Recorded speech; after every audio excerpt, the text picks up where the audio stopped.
And it's a special time because also, I guess, the BRICS meeting in South Africa also has a very good perspective, in my opinion.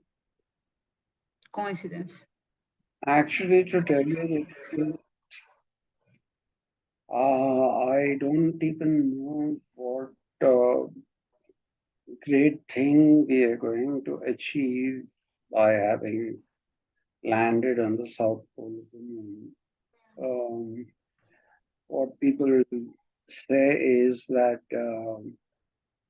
on the South Pole there's some water, there are some minerals, but they aren't enough to sustain living colony of people there. And anyway, there is a problem with oxygen. Mm. There is a problem with oxygen. You can't go and live there. But if you have water, their position is that you need both hydrogen and oxygen in order to have water.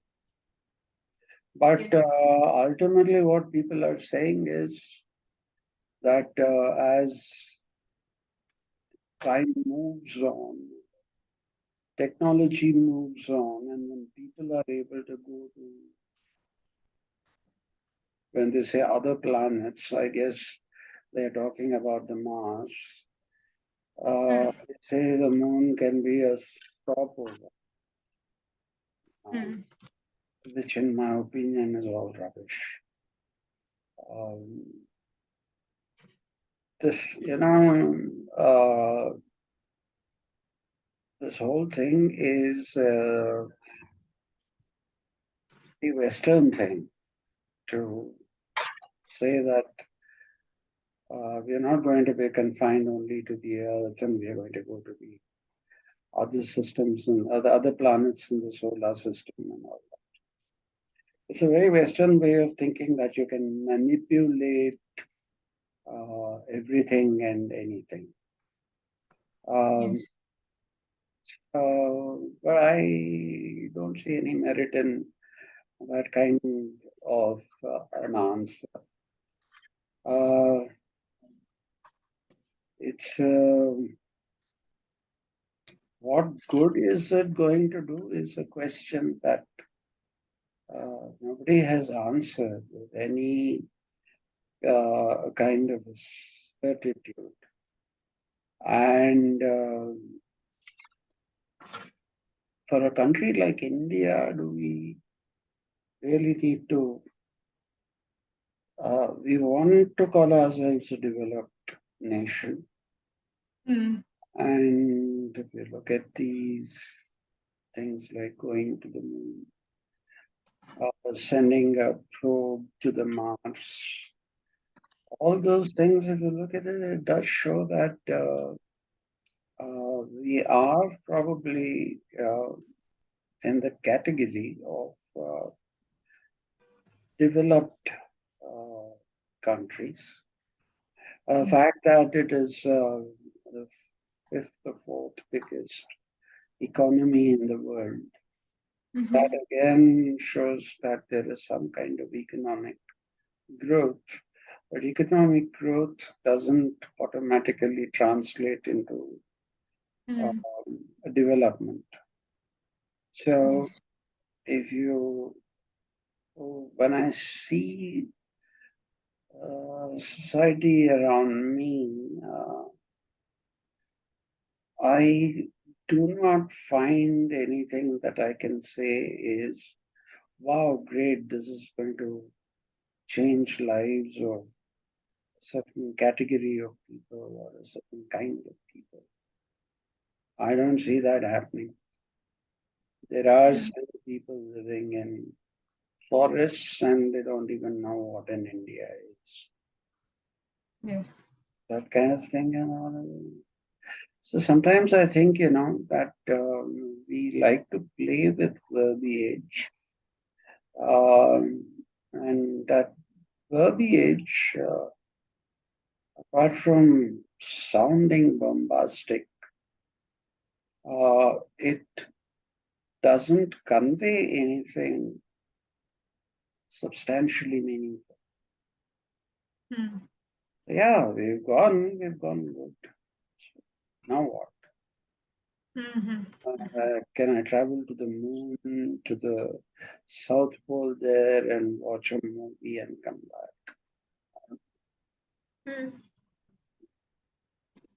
We are a soft power, so we'll take our Bollywood there. Bollywood on the moon. I really don't know. Okay. Yeah, and I guess nobody's coming to class today as well. So what we'll do is, you said you had some questions. Yes. Shoot, I'll try to answer them. So yesterday you was talking about, Professor, about about John Locke and some concepts, political concepts, and if I'm not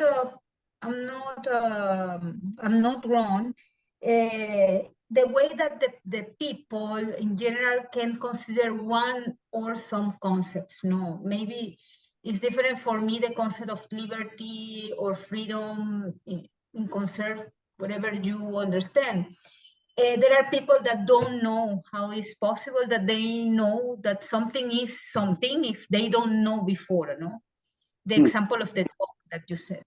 But how this that you mentioned yesterday, you can compare with the story about Plato and the cave. Do you remember that? I don't know how to say, but that is Plato tales or Plato history about the people that living in a cave. Yes, analogy of the cave, right? Yes.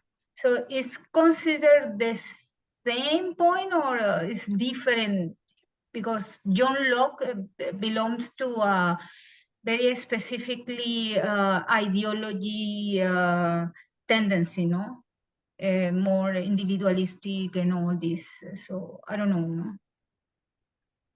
Well, actually, if you look at the analogy of the cave in Plato, the analogy of the cave is precisely that. It's just an analogy.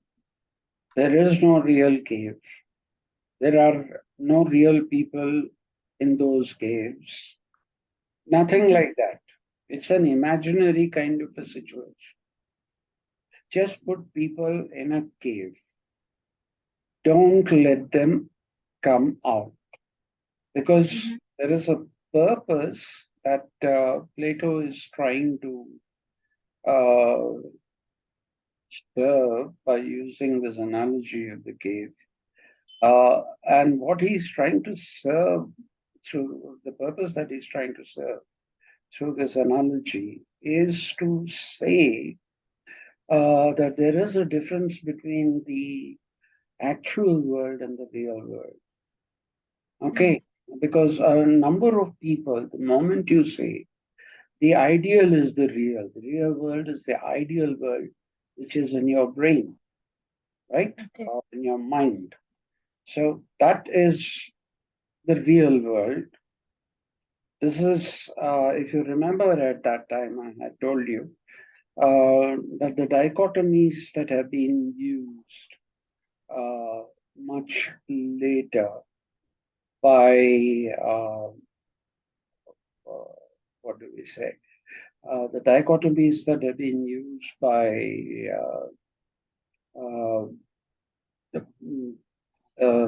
our generations or whatever, in which the post Second World War, let's call it that, that generation sees the ideal as the opposite of the real.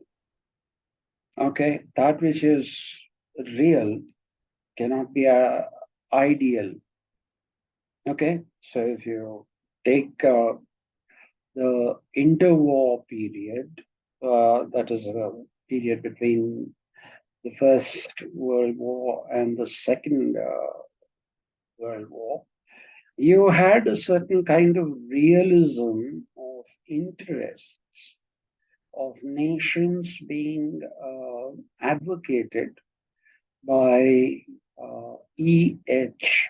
Carr and Reinhold Niebuhr. Okay, both of them said, you know, ideally we should all live as, if you remember that song by John Lennon, Imagine. It says, imagine all of us living as brothers and all that. And it finally says, uh, till we live as one. Mhm. Right? So that is a certain kind of idealism.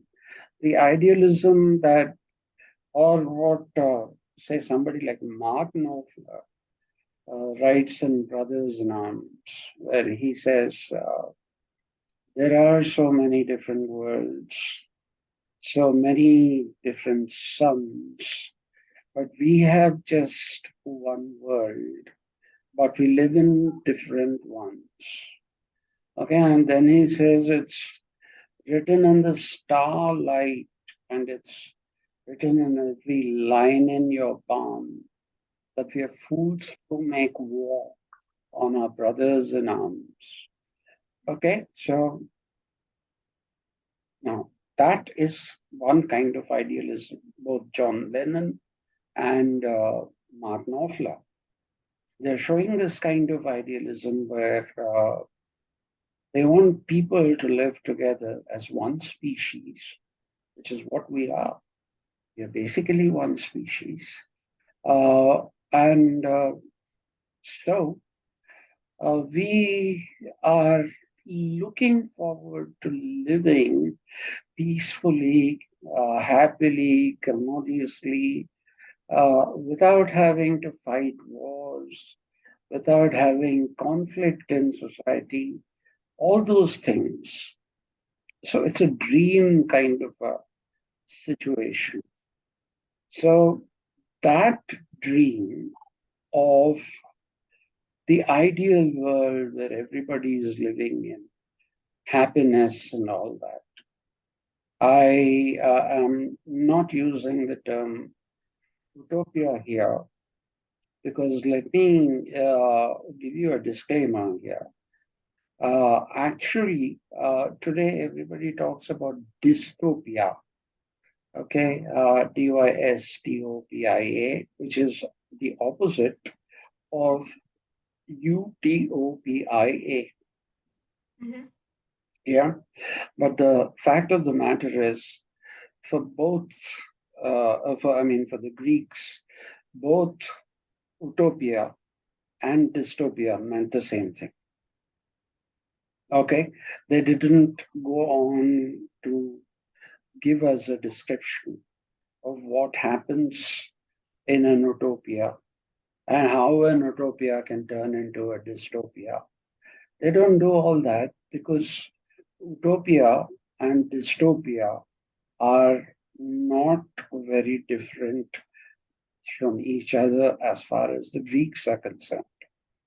It's only in modern society, and I'm giving this example for a reason. The reason why I'm giving you this example is to show how words mutate and their meaning and content changes.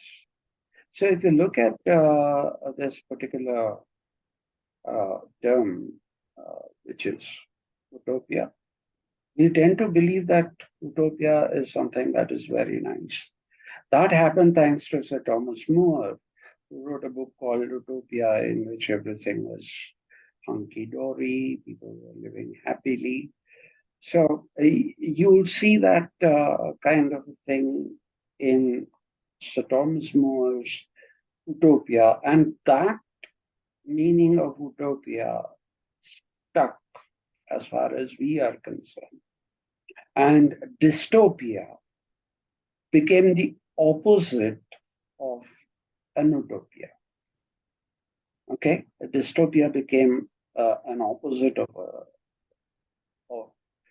utopia.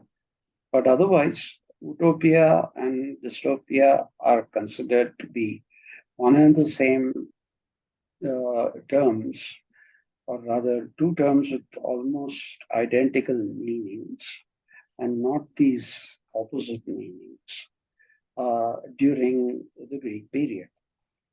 Okay, now similarly, after during the interwar period and after the Second World War, people like Hans Morgenthau, we basically saw the creation of the idea of a realism, which is a doctrine, really. It's not a theory.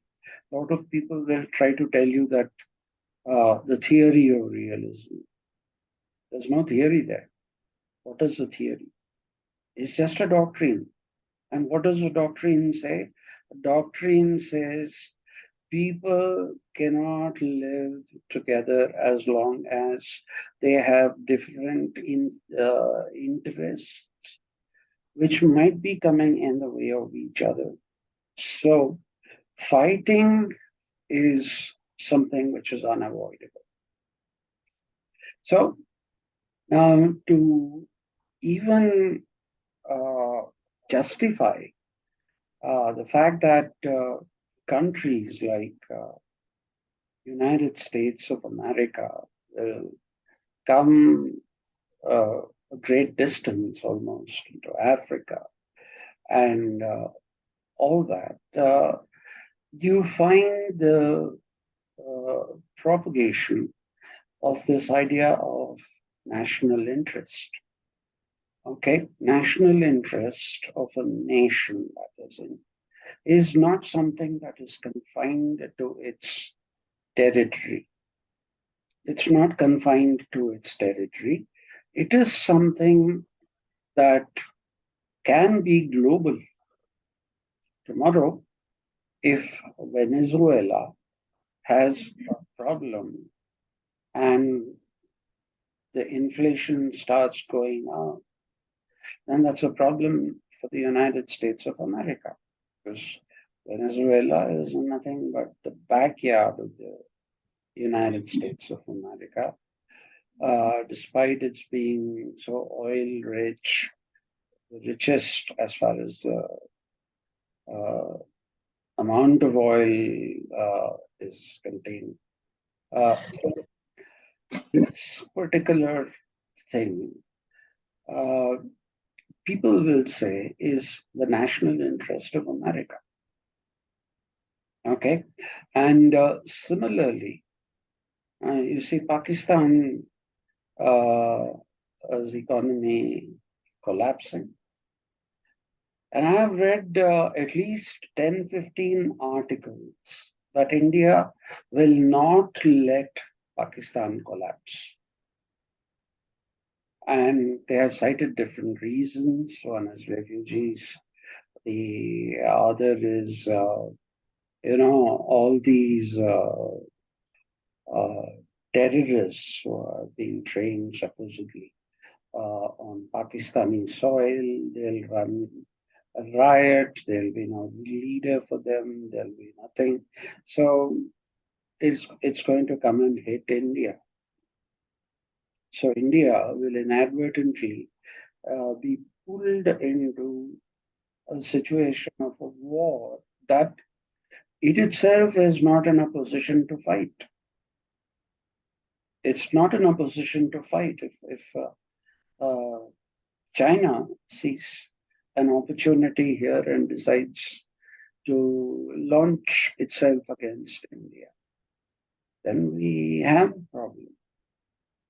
So India, people say, not me, I don't know, people say is not going to let Pakistan collapse economically. Okay, and they also give reasons why China doesn't want Pakistan to collapse because Pakistan apparently is a very, very important component of the road and belt thing that uh, is being built by China, uh, right from the Chinese borders. I think it comes even to Venezuela.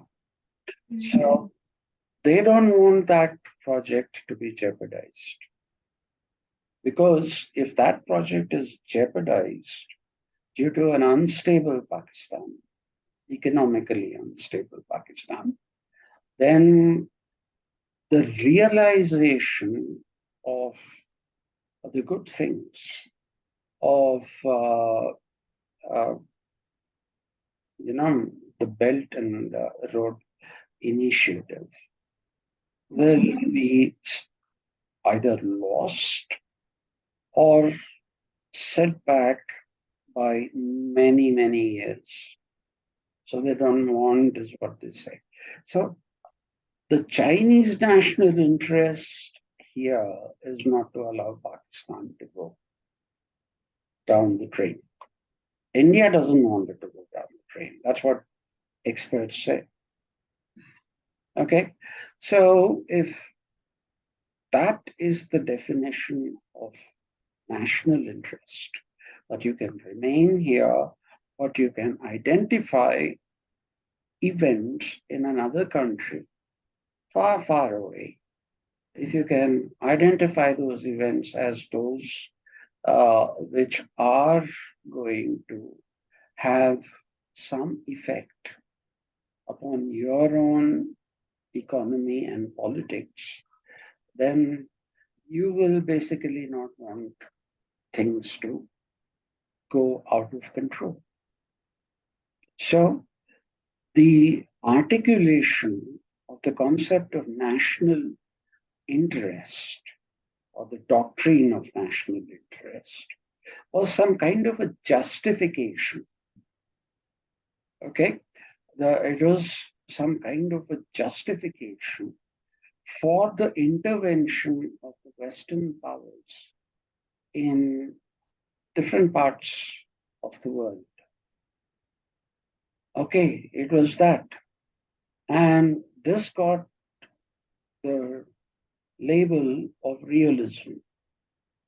And anything that didn't subscribe to this, anything that talked about progress by forming alliances, non-military alliances, and all those, they slowly slip into idealism.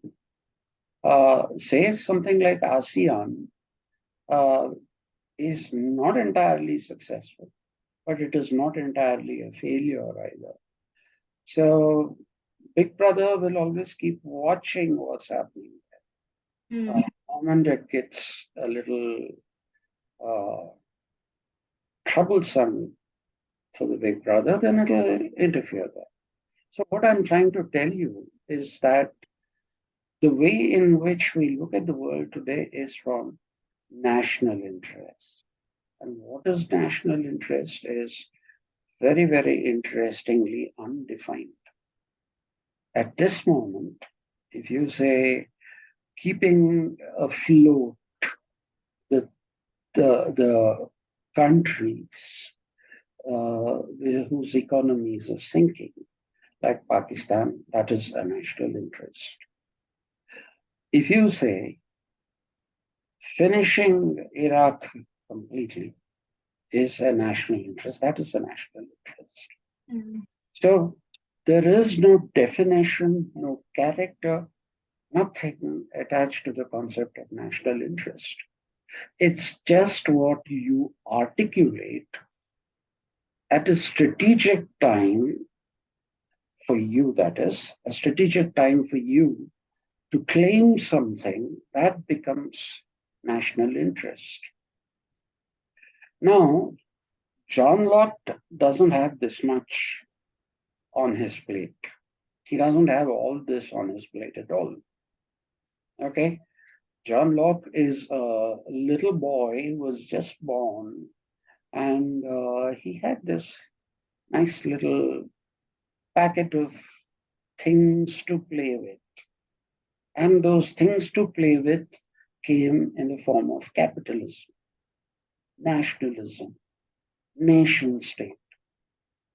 So it isn't sufficient to just read John Locke's two treatises on government. Mm. It is not sufficient. One has to go to his essay concerning human understanding, because all the important arguments that go into the making of the kind of society that capitalism requires. And what kind of society does capitalism require? Capitalism primarily requires a society based in individualism. It requires a society that is based in individualism.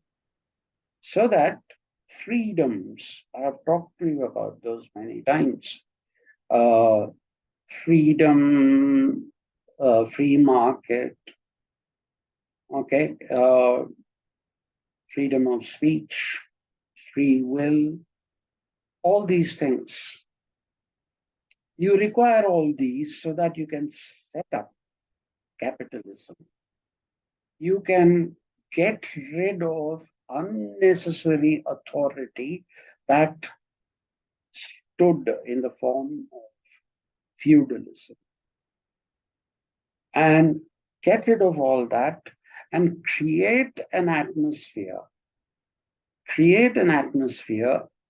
which will allow the individual to grow. And growth here is money wise, because if you ultimately ask John Locke, is everybody going to vote in this new society of yours? He says, no, not everybody is going to be voting. Only those people who have a certain amount of property will be voting. And you'll say, why? You'll say, he would then tell you that only those people who have had the acumen to actually, get a certain amount of property for themselves have shown that they are rational and hardworking. Those who have not shown a bare minimum property have given a clear demonstration of the fact that they are incapable of taking care of themselves. And those people who are not not capable of taking care of themselves, they should not be given the duty of taking care of society. So this is one of the things that you will find in John Locke, a very important thing. So that is why he tells you only those who have rationality will be given the right to vote. Who are the people who have rationality? The people who have rationality are the ones who have managed to accumulate some private property. Now, today, of course, this is a ludicrous proposition to tell you that somebody doesn't have enough money, and therefore we will basically say that this person is not rational. You'll say it's ridiculous, and it is ridiculous. But you must understand that the time in which John Locke made this kind of a this kind of presentation was something which was to be understood as a greenfield situation. Why was it a greenfield situation? That is because of the fact that uh, feudalism was dying. The major forms of authority in the feudal period, the feudal professional guild and the church were losing their power and they were losing their money. So when there is nothing at a place and you can see that you can do something at that place, if you take the initiative and you start doing something there, then basically that place becomes yours. So he had that wonderful quotation, which is the grass that my horse bit, the turf that my servant cut, and the ore that I have dug out from somewhere in nature is mine by my labor. So the primary argument that Locke is making there is that if something in nature is in nature, then it belongs to everybody. So if you have to make it your own thing, then what do you have to do? You have to expend your energy into it. If you put your energy into it and recreate it into something else, then that becomes yours by your labor. So if you take this thing of clay, the clay belongs to anyone. But if you're able to create something like a good looking doll from that clay, and that is nothing but you're expending not just your physical energy, but also your creative energy. If you do that, then that becomes an extension of you. And therefore, the doll is now private property. So if you look at that statement I just made, the last part of it, the ore that I have dug out from somewhere in nature is mine by my labor. Well, that's now very obvious to understand because I have dug that ore out, which is otherwise under the ground, and I have dug it out. By digging, I expended or spent my energy into getting that ore out, and therefore that's mine by my labor. But if you go to the grass that my horse bit is mine by my labor, how do you justify this? This is justified by a logical ordering. If A is greater than B and B is greater than C, A can only be greater than C. You can't say A is greater than B and B is greater than C, but C is greater than A. That doesn't work, that system of ordering. Right? So what he's saying here, the horse is mine. Okay, he's probably tamed it or whatever. He's an excellent horse whisperer or something like that. And he's tamed it, it's his horse. And the horse belongs to him when I say it's his horse. And whatever belongs to the horse belongs to me because the horse itself is mine. If the horse itself is mine, then whatever belongs to that particular horse is also mine. So ordering is what he's using here. Now, the difficult part is this. The turf that my servant cut is mine by my labor. You don't own your servant. You have no ownership over your servant.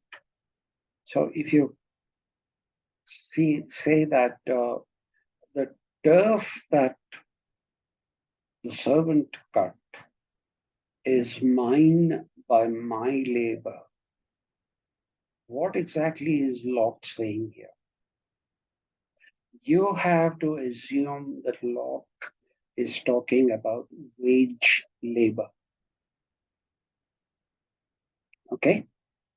Now, if I engage a gardener to work on my garden, make it look nice, take away the weeds and all that, and give prominence to the flowering trees, plants. Well, he has expended his energy into making my garden look like a garden, look like a good garden. So technically, that garden should be his. But the garden is not his, it's mine. How is it mine? For all the work that he has done, I pay him off. So what am I doing when I am paying somebody off? When I'm paying somebody off, I'm buying his labor. Okay? Please remember that capitalism is a system that survives entirely on exchange basis. It's not a society that is based on solidarities. Even the medieval society, which had such authoritarian institutions like the church and the feudal professional guild, there, one thing that was conspicuous by its presence was the solidarity between human beings directly. So if you look at castle towns in there's this, if you look at castle towns in Europe, okay, what do you see? What exactly do you see when you look at the castle towns? What you see is that even if I'm the only member working for the feudal lord, and my wife and daughter are with me in the castle town, then it is my responsibility to take care of the well-being of not just me, but also of my wife and daughter. So that's why you say in feudalism, there is solidarity. There is solidarity. People mix with each other as people. Now, the same thing about being under the employment of someone. Do you know what the law says anywhere in the world? If you have started traveling from your home with the intention of reaching your place of work, okay, with the intention of reaching your place of work, and if you've had an accident and died, it is then the responsibility of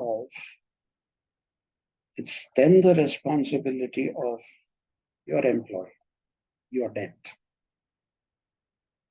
Okay, Or similarly, if you have left office and you're going home, no digressions. Just let me go visit my friend and then I'll go home. No, you do that, gone.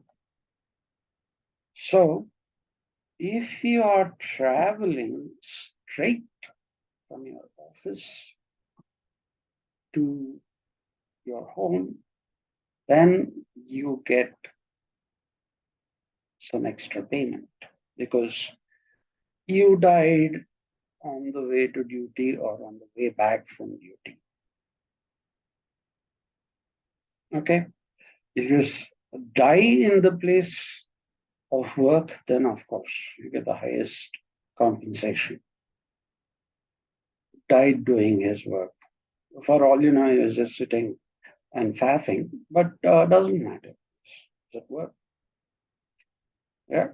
So this solidarity has now gone. The solidarity has gone.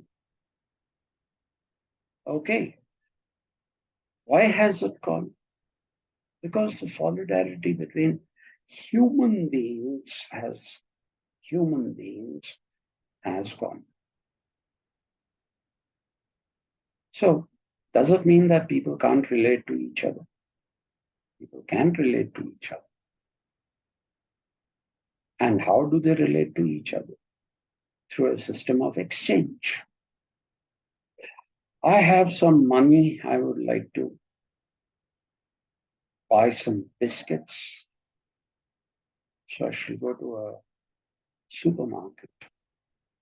I'll give out the cash and in return I'll pick up the packet of biscuits.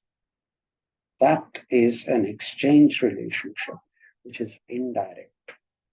If money isn't here in this, you can't have that. You can't basically have this. Okay, it's only as long as I have the money to buy that packet of biscuits, cookies, as the Americans say.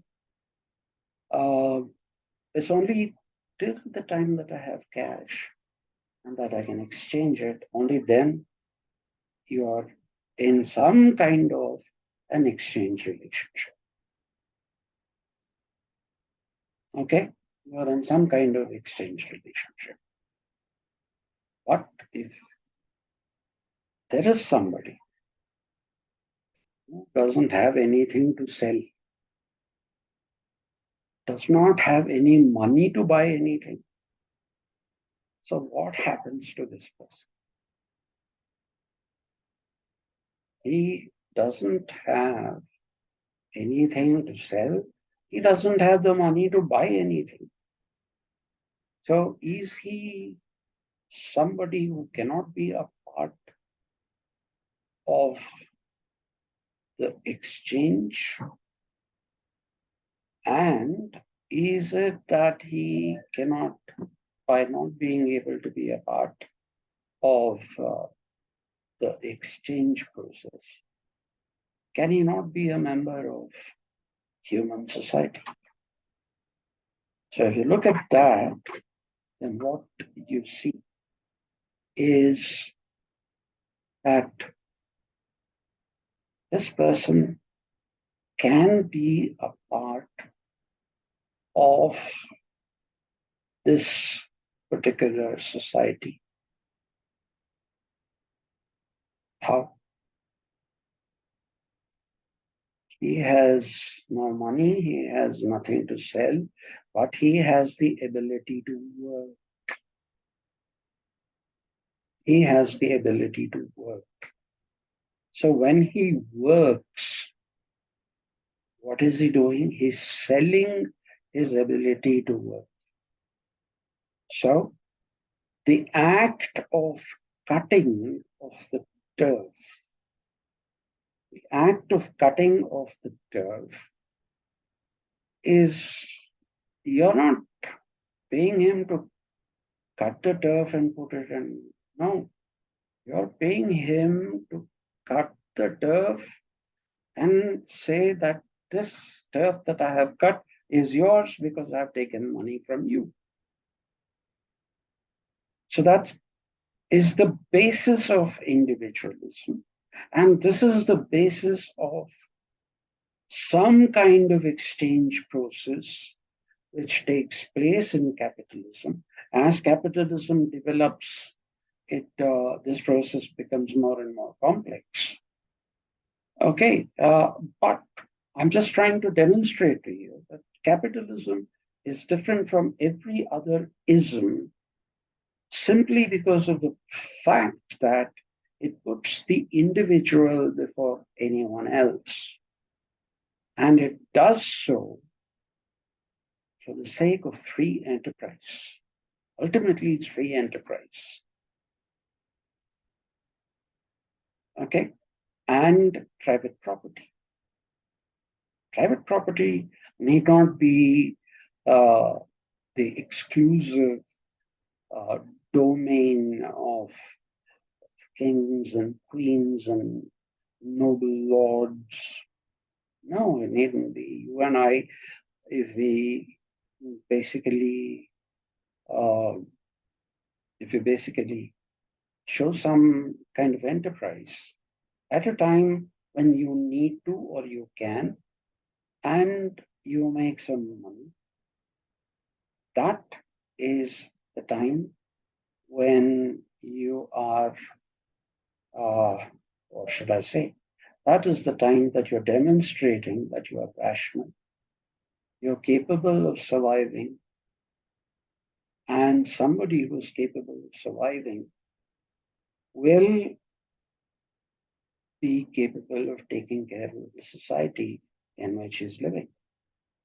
So the Lockean definition of civil society, koinonia politicae, which is a word that Aristotle used, and societas civilis, the translation of koinonia politicae into Latin, that comes into English as civil society. What is civil society? Civil society is that society which comprises of people who are property holders and those who are capable of earning more and more property, private property. Now, civil society's meaning has not remained static either. Civil society, at some point, I shall go into that till the time that you are coming. After that, I'll anyway lecture and load it up onto YouTube. So the thing that I'm trying to say is civil society today isn't what Locke meant. And civil society that Rousseau talked about was not what Locke meant. Civil society that Hegel talked about was not what Rousseau meant. And civil society that Marx talked about was not what Hegel meant. And the civil society that Gramsci talked about was not what Marx meant. So you see, there are so many different meanings of civil society. When I was actually in a seminar, I was sick and tired of hearing this expression civil society repeatedly. And so I asked one of the speakers, what exactly do you mean civil society? Do you mean to say that as a member of civil society, you are civil, and we as non-members of civil society, we are barbarians? Says, no, it's not like that. What it means is non-governmental organizations. So I said, why don't you just call it that? why are you bringing this word called this term called civil society and turning it around, bending it this way, that way, trying to give it a meaning, new meaning? Why? No language is so impoverished that it doesn't allow you to find a new word, or even if you can't find a new word, you can create a new word or an expression. Why do you want to struggle so much with this civil society? Yeah.